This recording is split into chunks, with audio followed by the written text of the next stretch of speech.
Direct and indirect speech એટલે કે પ્રત્યક્ષ અને પરોક્ષ ભાષણ. ડાયરેક્ટ સ્પીચમાંથી ઇનડાયરેક્ટ સ્પીચમાં ફેરવતી વખતે નીચેના નિયમો યાદ રાખો. ડાયરેક્ટ સ્પીચમાંથી ઇનડાયરેક્ટ સ્પીચ, ડીએસ એટલે ડાયરેક્ટ સ્પીચ, આઈડીએસ એટલે ઇનડાયરેક્ટ સ્પીચ.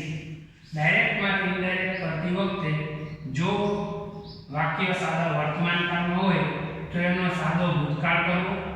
જો વાક્ય સાદા ભૂતકાળમાં હોય તો એનો પૂર્ણ ભૂતકાળ કરવો. જો પૂર્ણ વર્તમાન કાળમાં હોય તો એનો એક પૂર્ણ ભૂતકાળ કરવો. જો વાક્ય પૂર્ણ ભૂતકાળમાં હોય તો પૂર્ણ ભૂતકાળમાં જ રહે.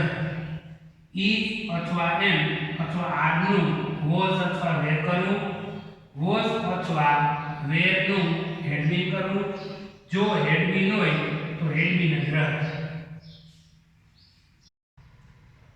ડાયરેક્ટ સ્પીચમાંથી ઇનડાયરેક્ટ સ્પીચમાં ફેરવતી વખતે આ મોડલ વર્ગના નિયમો છે.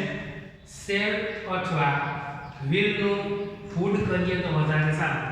શેલનું ફૂડ પણ થઈ શકે, વુડ પણ થઈ શકે, પણ શેલ કે વિલનું વુડ વધારે સારું. વુડનું વુડ જ રહીએ, શૂડનું શૂડ જ રહે. કેનનું કુડ કરવું, કુડ હોય તો કુડ જ રહે. મેનું માઇટ કરવું, માઇટનું માઇટ જ રહે. મસ્ટનું મસ્ટ જ રહે. ડાયરેક્ટ સ્પીચમાંથી ઇનડાયરેક્ટ સ્પીચમાં ફેરવતી વખતે નજીકતા દર્શક શબ્દોના દૂરતા દર્શક. ટુડેનું ધેટ ડે કરવું, ટુનાઇટનું ધેટ નાઇટ કરવું, હિયરનું ધેર કરવું, નાવનું ધેન કરવું, ધીસનું ધેટ કરવું, ધીઝનું ધોસ કરવું, અગોનું બિફોર કરવું, ટુમોરોનું ધ નેક્સ્ટ ડે, યસ્ટરડેનું ધ પ્રીવિયસ ડે કરવું. ડાયરેક્ટ ઇનડાયરેક્ટમાં આપણે પરીક્ષાની અંદર આવો એક ડાયરેક્ટ સ્પીચનો ફકરો આવે છે. એનું ઇનડાયરેક્ટ કરતી વખતે પ્રશ્નપત્રમાં રહેલ ફકરો પ્રથમ એક વખત વાંચી લેવો. જેમ કે આપણે વાંચીએ, અનિલ અને સુનિલ વચ્ચેની વાતચીત છે. અનિલે સુનિલને કહ્યું, let's go to visit the Taj Mahal at Agra. ચાલો આપણે આગ્રામાં તાજમહેલની મુલાકાત લેવા જઈએ. લેટ્સમાં બે શબ્દ છે, લેટ પ્લસ અસ. સુનિલે કહ્યું, હાઉ શેલ વી ગો. આપણે કેવી રીતે જઈશું? અનિલ કહે છે, we will go by train. આપણે ટ્રેન દ્વારા જઈશું. તો સુનિલે કહ્યું, what a wonderful idea it is. તે કેવો એક અદ્ભુત વિચાર છે.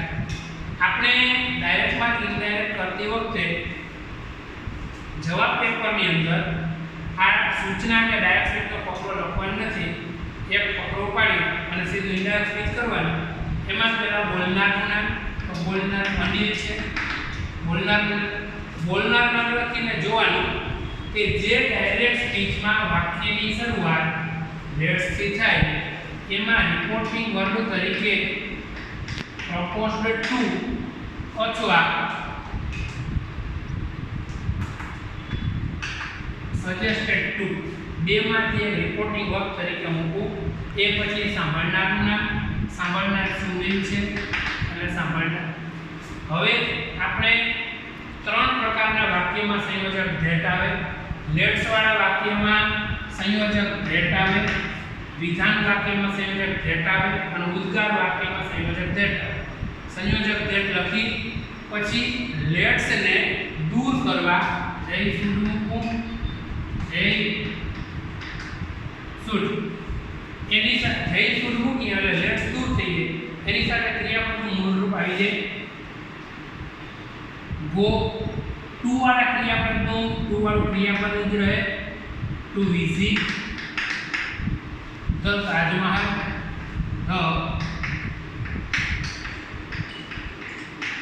તાજમહલ એટ આગ્રા. એમ એક એક લીટીનું કરતું જવાનું હોય. બીજી લીટીમાં બોલનાર તરીકે સુનિલ છે તો બોલનારનું નામ લખવાનું સુનિલ. હવે બોલનાર નામ લખીને જોવાનું. વાક્યનો પ્રકાર તો પ્રશ્નાર્થ વાક્ય છે, જેમાં છેલ્લે પ્રશ્નાર્થ અને પ્રશ્નાર્થ વાક્ય કહેવાય. પ્રશ્નાર્થ વાક્યમાં હંમેશા રિપોર્ટિંગ વર્બ આસ્ક્ડ જ આવે, એટલે રિપોર્ટિંગ વર્બ આસ્ક્ડ. હવે સાંભળનાર તરીકે અનિલ છે એટલે સાંભળનારનું. હવે આપણે ડાયરેક્ટ ઇનડાયરેક્ટ કરીએ ત્યારે પ્રશ્નાર્થમાં જોવાનું કે પ્રશ્નાર્થ વાક્યની શરૂઆત ક્યાંથી થઈ છે. જો આ પ્રશ્નાર્થ વાક્યની શરૂઆત ટુ બિંદુ અથવા મોડોલોગથી થાય તો સંયોજક ઈફ આવે, નહીંતર ટુ બિંદુ અથવા મોડોલોગ સિવાયનો જે શબ્દ હોય કે જે શબ્દથી પ્રશ્નાર્થ વાક્યની શરૂઆત થાય એ શબ્દ પોતે સંયોજક તરીકે આવે. તો ટુ બિંદુ અથવા તો મોડોલોગ સિવાયનો શબ્દ છે આવ તો સંયોજક તરીકે આવ જ મૂકવાનું આવ. હવે ડાયરેક્ટમાંથી ઇનડાયરેક્ટ કરીએ ત્યારે પ્રશ્નાર્થનું વિધાન કરીને પછી ડાયરેક્ટમાંથી ઇનડાયરેક્ટ કરવાનું. એટલે વિધાન કરવું સાવ સરળ છે. ટુ બિંદુ કે મોડલ વર્ગ હોય એને કરતા પછી લઈ જવાનું. એટલે આપણે એમ સમજવાનું કે આ સેલ અહીં નથી, આ સેલ અહીં છે.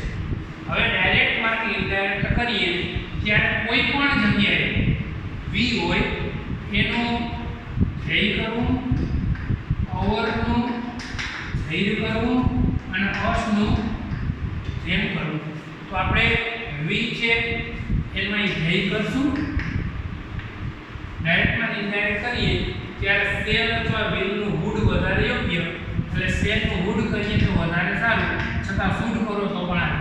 મોડોલોગ સાથે ક્રિયાપદનું મૂળ રૂપ જ રહે. ડાયરેક્ટ સ્પીચમાં ગમે તે ચિહ્ન ઇનડાયરેક્ટ સ્પીચમાં પૂર્ણવિરામ જ આવે. પછી બોલનાર તરીકે અનિલ છે એટલે બોલનારનું નામ. બોલનાર નામ લખીને જોવાનો વાક્યનો પ્રકાર. જે ડાયરેક્ટ સ્પીચમાં વાક્યની શરૂઆત કોઈ નામ અથવા સર્વનામથી થાય, છેલ્લે પૂર્ણવિરામ અને વિધાન વાક્ય કહેવાય. આ વી છે સર્વનામ છે, ના એ પૂર્ણવિરામ છે એટલે વિધાન વાક્ય. આમ તો વિધાન વાક્યમાં રિપોર્ટિંગ ઓફ ટોલ્ડ આવે, સહિત આવે, પણ સામાન્ય રીતે પ્રશ્નાર્થ પછીનું વિધાન હોય એમાં રિપોર્ટિંગ વર્ગ તરીકે આન્સર્ડ અથવા રિપ્લાઇડ વધુ પ્રચલિત છે.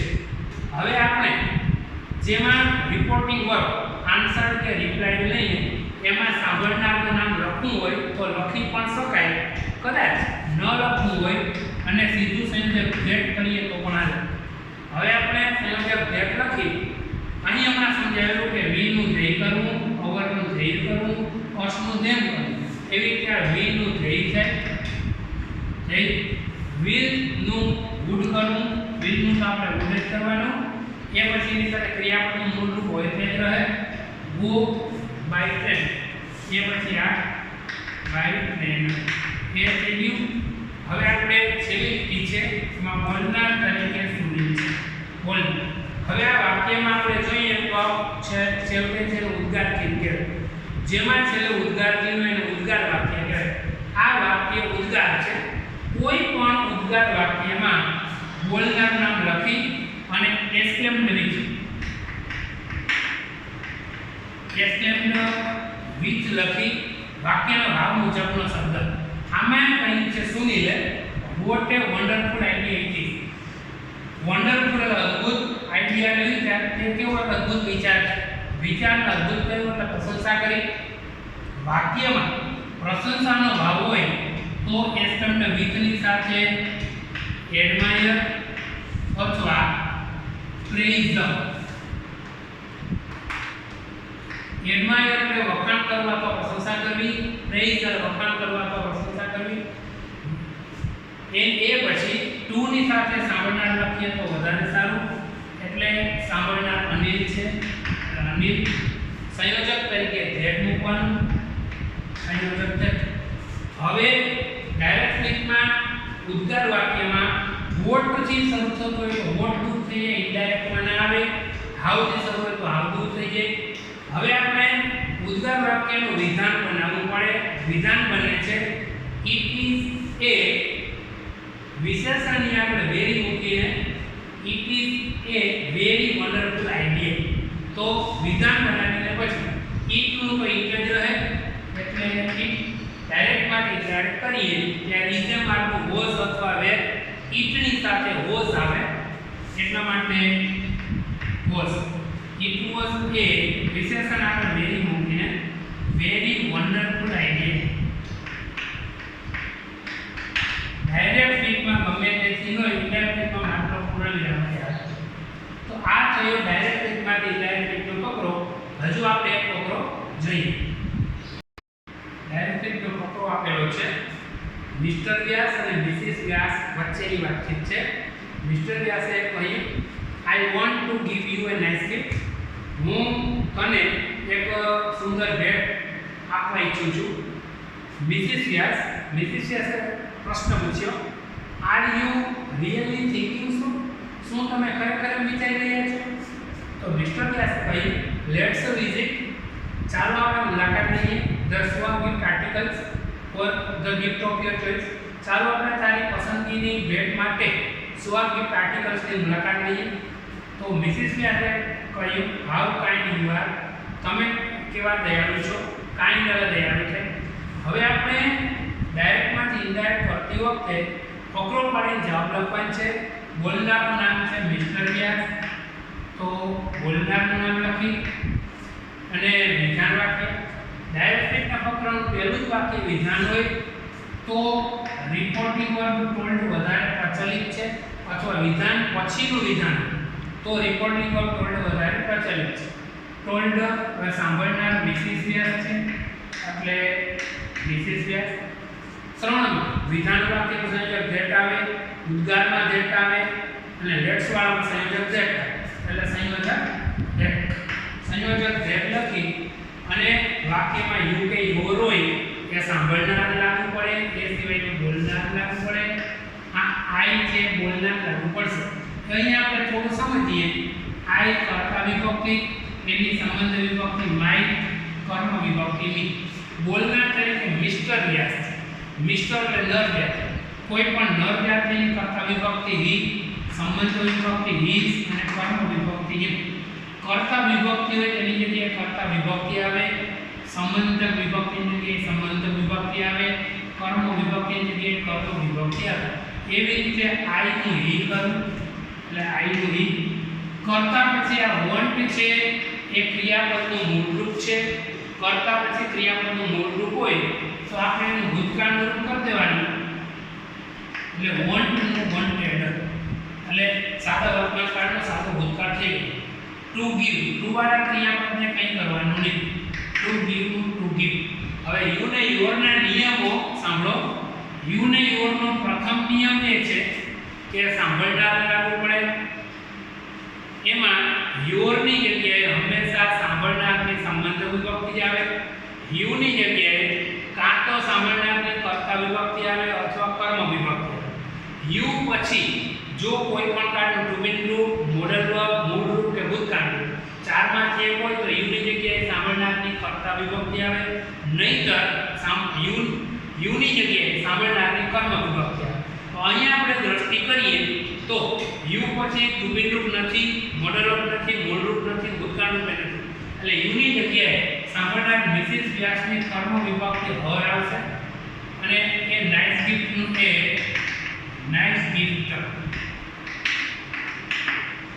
હવે બીજી લીટીમાં એક એક લીટીનું કરતું જવાનું.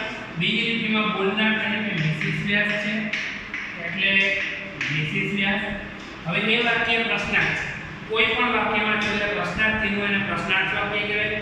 કોઈ પણ પ્રશ્નાર્થ વાક્યમાં રિપોર્ટિંગ હંમેશા આસ્કડ જ આવે. હવે સાંભળનાર તરીકે મિસ્ટર વ્યાસ છે એટલે સાંભળનાર મિસ્ટર વ્યાસ. હવે પ્રશ્નાર્થ વાક્યમાં જ્યારે સંયોજક લખવાનું થાય ત્યારે જોવાનું કે પ્રશ્નાર્થ વાક્યની શરૂઆત ટુ બીન રૂપ અથવા મોડલ વર્બથી થઈ હોય તો સંયોજક તરીકે ઇફ અથવા વેધર આવે, પણ વેધર વધુ પ્રચલિત નથી અને ઇફ યોગ્ય. અને ઇફ લખી હવે પ્રશ્નાર્થનું બેઠે બેઠું ડાયરેક્ટમાં ઇનડાયરેક્ટ ક્યારે ન થાય. પ્રશ્નાર્થનું વિધાન બનાવી પછી ડાયરેક્ટમાં ઇનડાયરેક્ટ થાય. એટલે વિધાન બનાવવામાં આપણે પ્રશ્નપત્રમાં મનથી સમજી લેવાનું કે ટુ બીન રૂપ અથવા મોડલ વર્બ છે એ આની જતું રહે એટલે યુ આર, યુ પછી આર. હવે આપણે પ્રશ્નાર્થમાંથી વિધાન બનાવીને પછી યુ નું સ્થાન જોવાનું. ફરીથી એક વખત સમજાવું. યુ ને યોર નો પ્રથમ નિયમ છે સાંભળનાર લાગુ પડે. યોર ની જગ્યાએ તો સાંભળનારની સંબંધ વિભક્તિ આવે. યુ ની જગ્યાએ કાં તો સાંભળનારની કર્તા વિભક્તિ આવે અથવા કર્મ વિભક્તિ. યુ પછી કોઈ પણ કાળનું ટુ બીન રૂપ, મોડલ વર્બ, મૂળ રૂપ કે ભૂતકાળ ચારમાંથી કોઈ તો યુ ની જગ્યાએ સાંભળનારની કર્તા વિભક્તિ આવે, નહીતર યુ ની જગ્યાએ સાંભળનારની કર્મ વિભક્તિ. તો આપણે પ્રશ્નાર્થમાંથી વિધાન બનાવીને પછી યુ નું સ્થાન જોવાનું. તો યુ પછી આ ટુ બીન રૂપ છે એટલે સાંભળનાર મિસ્ટર વ્યાસની કર્તા વિભક્તિ હી આવશે. ઇઝેમારનું વોઝ અથવા વેકરનું વી સાથે વોઝ આવે એટલે વોઝ. રિયલી થિંકિંગ સો એમને આવે.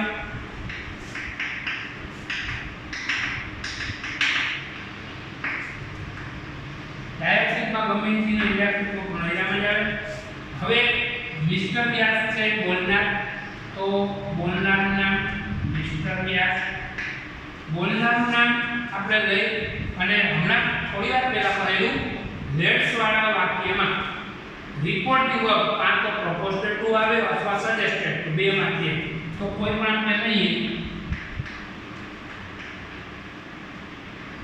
પ્રપોઝડ ટુ અથવા સજેસ્ટેડ ટુ, બે પ્રચલિત છે જે લેવો હોય. પછી સાંભળનારનું નામ મિસિસ વ્યાસ, સાંભળનારનું નામ લઈ અને સંયોજક તે લેટ્સ વાળું છે એટલે સંયોજક લખી લેટ્સ ની જગ્યાએ ધેય શુડ મૂકું. લેટ્સ ની જગ્યાએ ધેય શુડ, એની સાથે ક્રિયાપદનું મૂળ રૂપ આવી જાય visit the Suhag gift articles. Suhag gift articles for the gift of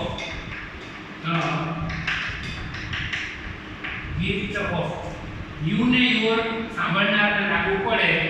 your ની જગ્યાએ હંમેશા સાંભળનારની સંબંધક વિભક્તિ આવે. તો બોલનાર મિસ્ટર વ્યાસ છે, સાંભળનાર મિસિસ વ્યાસ. મિસિસ વ્યાસની સંબંધ વિભક્તિ હર થાય એટલે હર, અને ચોઈસ નું ચોઈસ થઈ ગયું. એ પછી હવે બોલનાર તરીકે છેલ્લા વાક્યમાં મિસિસ વ્યાસ છે એટલે મિસિસ વ્યાસ. હવે આ વાક્ય ઉદ્ગાર છે, છેલ્લું ઉદ્ગાર છે. કોઈ પણ ઉદ્ગાર વાક્યમાં બોલનાર નામ લખી અને રિપોર્ટિંગ વર્બ એસક્લેમ્ડ વિથ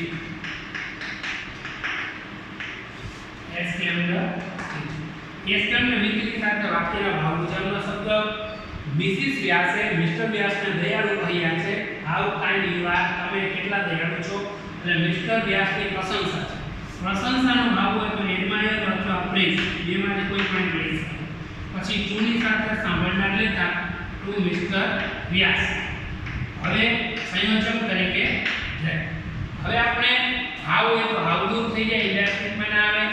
આનું વિધાન બનાવું છું યુ આર, અને વિશેષણની આગળ વેરી લાગે. You are very kind. You પછી આર આવે એટલે સાંભળનાર મિસ્ટર વ્યાસની કર્તા વિભક્તિ હી.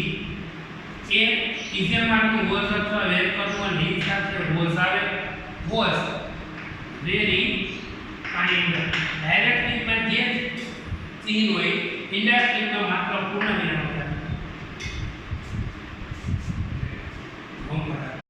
ચાલો આપણે ડાયરેક્ટનું હોમવર્ક. આપણે આ પ્રથમ ફકરો લખી નોટમાં અને પછી એનો ઇન્ડાયરેક્ટ ફકરો પાડીને એનો ઇન્ડાયરેક્ટ થઈ જાય. એ પછી બીજો ફકરો લખી નોટમાં અને એનો આન્સર કરી ફકરો પાડીને એનો આન્સર. પ્રશ્નના ફકરા સમજાવી આપું છું.